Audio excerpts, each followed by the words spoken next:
Hello and welcome. We come to you today from Bangalore that over the years and more specifically this Lok Sabha election is witnessing a paradigm shift in the kind of people getting into the cesspool of Indian politics.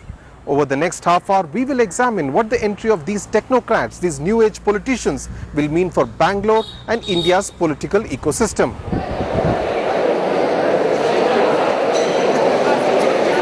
All is fair in love and elections.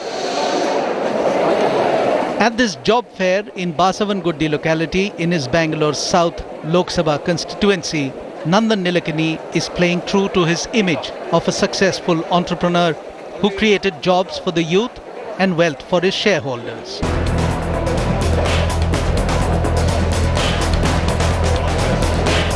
The Congress candidate would hope that the first-time voters, most of them too much in awe of him, would lend him a helping hand this election.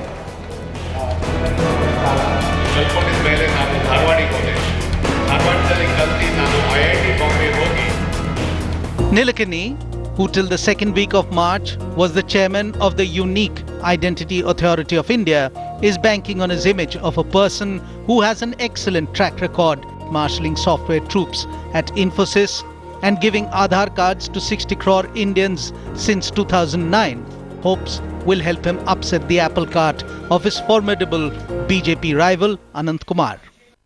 My USP is that I'm clean, I'm capable, I've accomplished things in business, I've accomplished things in government, I've accomplished things in urban governance, and I'm also local. I was born in Bangalore.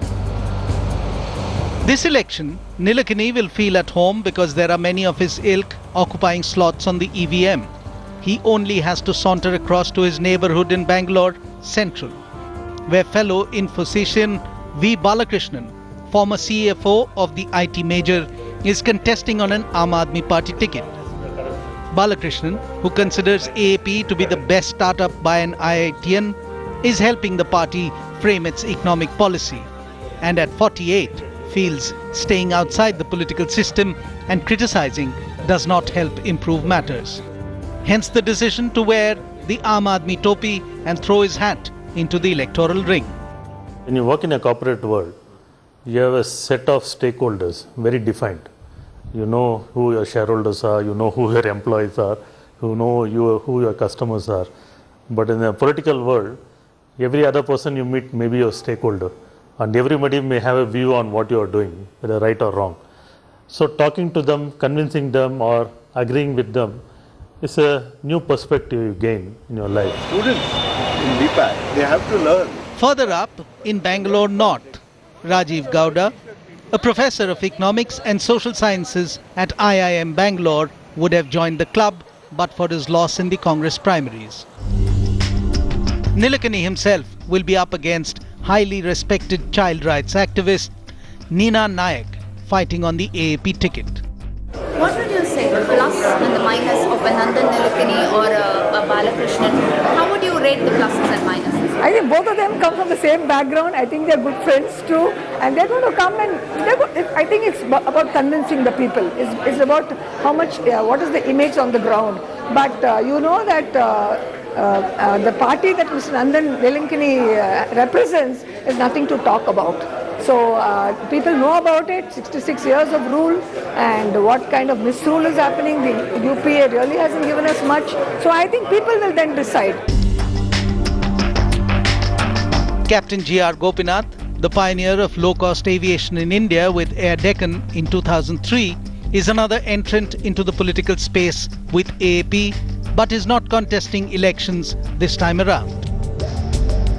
I was very clear that that if I'm contesting, that I must completely give up all my business, which I'm not in a position to do right now. And I thought there'll be a conflict of interest. So that's one of the main reasons why I did not want to join, because I still have the dreams of doing something and creating jobs. Because today I think the biggest charity is to create jobs. And but you need not be a businessman or a journalist and end there. You can still be a political activist. And I thought that you need farmers, you need bakers, you need masons, you need journalists. But you also need to get them to be politically, not only aware, politically active wherever possible.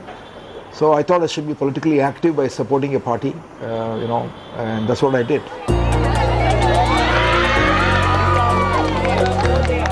In India's Silicon Valley, this Lok Sabha election is witnessing a shift in the kind of people bravely stepping into the cesspool of Indian politics.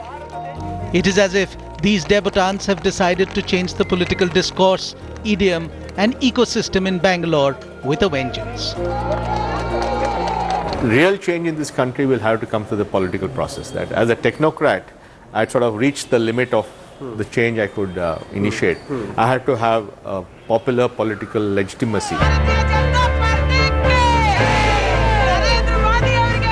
Bangalore has been a BJP bastion for some years now. All the sitting MPs from the 3 urban Bangalore constituencies are from the BJP.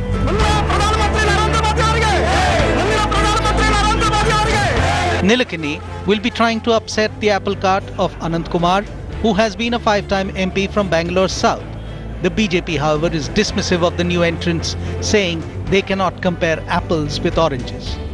Political field is entirely different from that of the technocrat field or some other field, IT field or something like that.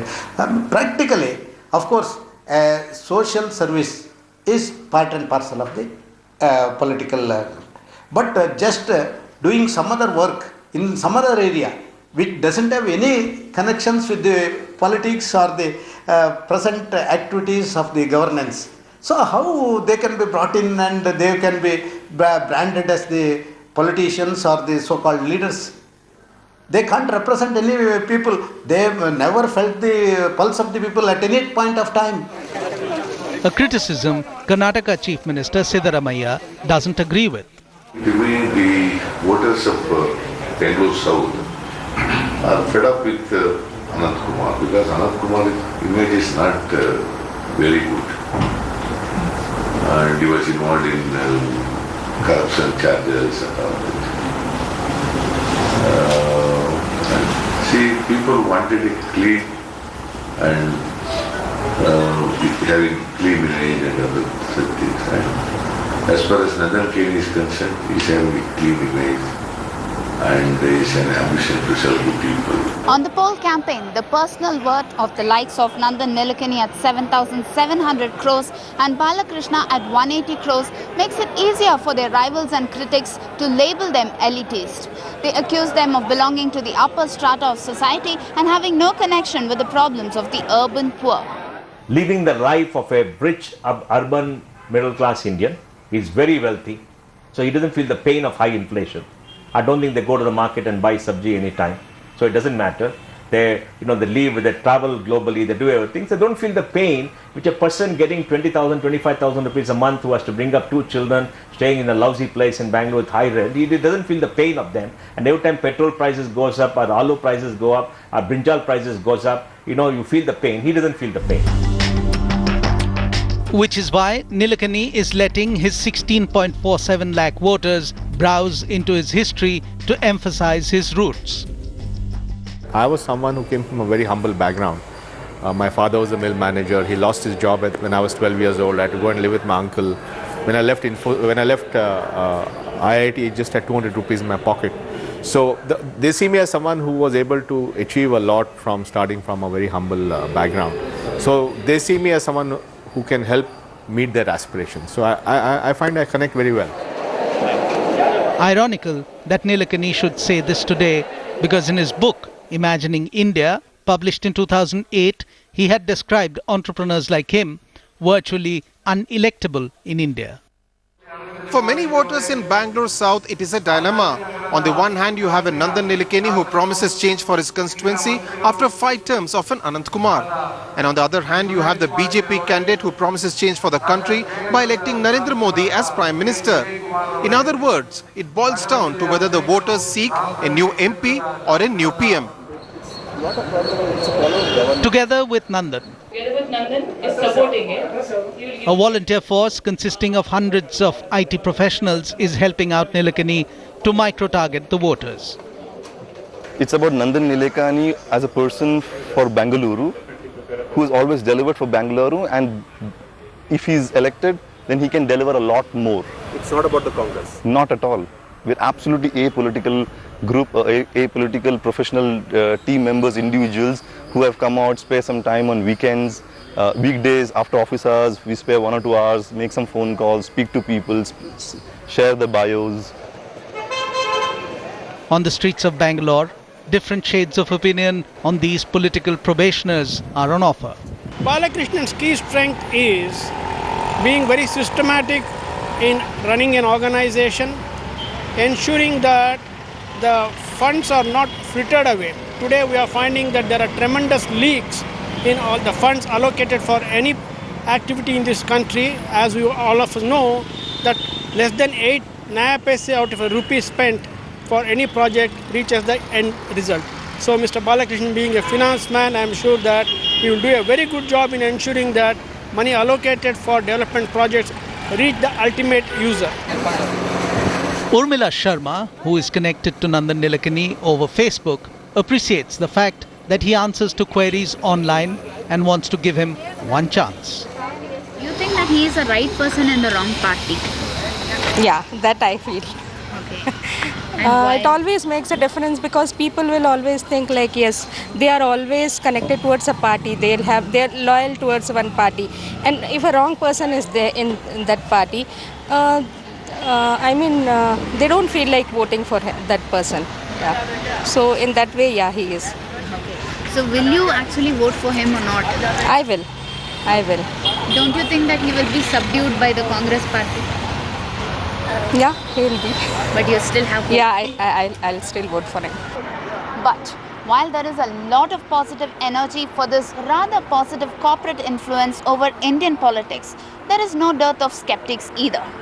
On the other side of the break, we examine if it's just a smokescreen to divert attention from the lack of good work done by different political parties. While many in Bangalore exult over the presence of a credible alternative, it didn't happen overnight.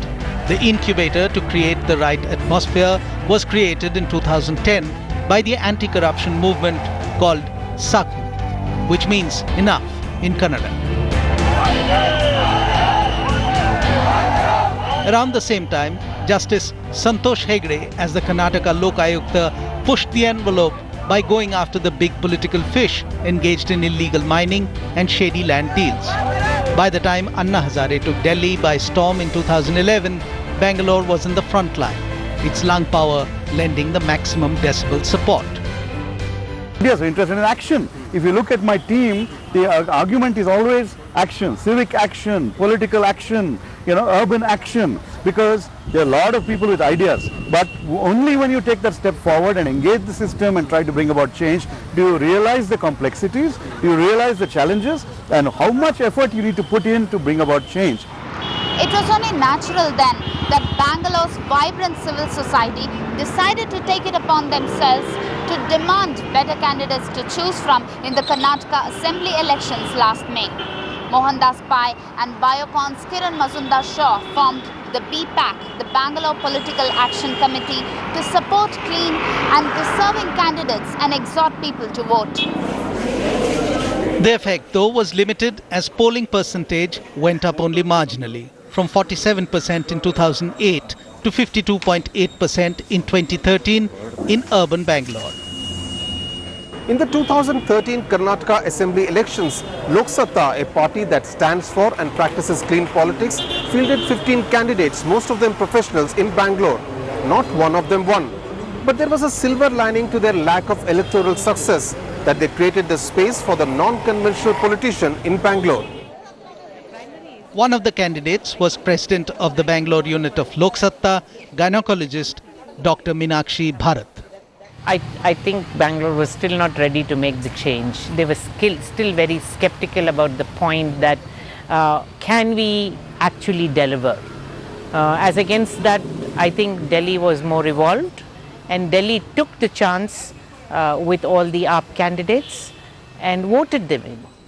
But then the few thousand votes that each candidate garnered was an admission that Bangalore was on the cusp of change. Mainstream political parties were forced to alter their conventional dialogue and conventional discourse to be mirroring that, to be consistent, but to make sure that they don't cede space to them. So while these smaller parties may have lost technically an electoral battle, they have won in a sense that they have completely and almost completely or partially changed the way political parties are now looking at voters. AP's success story in Delhi in December 2013 proved to be the game changer, the effect of which is being felt in Bangalore in this Lok Sabha elections. But not everyone is buying into the likes of Nandan Nilekani pushing their case as catalysts of change in Bangalore. The argument is that Bangalore does not really need a rosy vision being painted for it. Instead, it needs someone who will roll up his sleeves and clean the muck of corruption that is pretty much the fountainhead of all problems. Rajiv Chandrasekhar, the poster boy of Indian Telecom in the 90s, was among the first corporates to embrace politics when he became a Rajya Sabha MP in 2006. The entry of candidates like Nilekani, he reckons, is Congress Party's window dressing to distract the debate on quality of governance in the last 10 years. With no offense to Nandan, I think this is typical strategy of trying to spin a vision when people want specifics. It is not very unlike what Rahul Gandhi is doing, which is people want specific answers to issues of corruption and governance, and you go instead and give them all this other gyan of vision. It is not an unusual political strategy, but I think this election it may not work. Though campaign material like these emphasize Nilekani's son of the soil credentials, the perception about this former IT czar is still a mixed bag, because the medium of verbal communication is still largely English and very little Kannada. Language is one important thing, in the sense that for the same message that you carry, all of the progressive reforms that you want to bring, all of the clean record that you have, to actually communicate that to people in a legitimate political way, that I am a real alternative. You can quarrel with my faults now, you can quarrel with my faults later, but I'm speaking to you in your own words, and I'm not that much into English all the time. That part actually connects to people. So even I don't see that happening as much in Bangalore today. Today Mr. Balakrishnan, MP Lok Sabha candidate, is with us. Please vote for him, please support him. Vote for Aam Aadmi Party, vote for the Jhadu Nishan. Get the clean guy into the system. Mala sir. The other huge challenge will be to ensure that the party apparatus that looks at the likes of Nilekani and Gowda as outsiders who managed a lateral entry helps their cause. Mr. Balakrishnan, who was the former Infosys Chief Financial Officer. Clean man, clean party. These professionals turned politicians are trying to bridge the gap by relying on their group of young volunteers. But the difference in outlook and mutual disdain threatens to make it a case where the twain shall not meet. A Congress worker or a BJP worker, any political party worker has gone through this organizational mill for a quite number of times, say a couple of decades. He has seen many elections. They are street smart. Now, because of some reason, some factor, you bring in somebody from other walks of life and make him candidate. You are depriving a party worker. I am not mentioning any one political party. It happens in all political parties. You are depriving a political party worker who has nursed that ambition of contesting the elections in one go, one stroke. Then there is the worry over what message will go across if these clean candidates are taken to the cleaners by their more seasoned rivals. Already, Bangalore's political air is abuzz with behind-the-scenes deals being struck for transfer of votes from other smaller parties. The election will also test if these candidates are able to break the image trap they are in. The new age politician is not too deeply rooted with the grassroots of democracy, which you see in a city like Bangalore even. Because Bangalore does not live only in its big buildings and its palatial bungalows. Bangalore lives in its shanties as well. And the point is that anybody who's got grassroots umbilical connect with these shanties does better. So to that extent, while I welcome people of the new age politics entering politics, I do believe they're going to have a tough time convincing people at the grassroots level to say that, hey, listen, you must vote for me. But for now, the latest entrants into electoral politics are not talking of a plan B yet, should they get Bangalored by their voters. The only B that figures in their plans for now is Bangalore.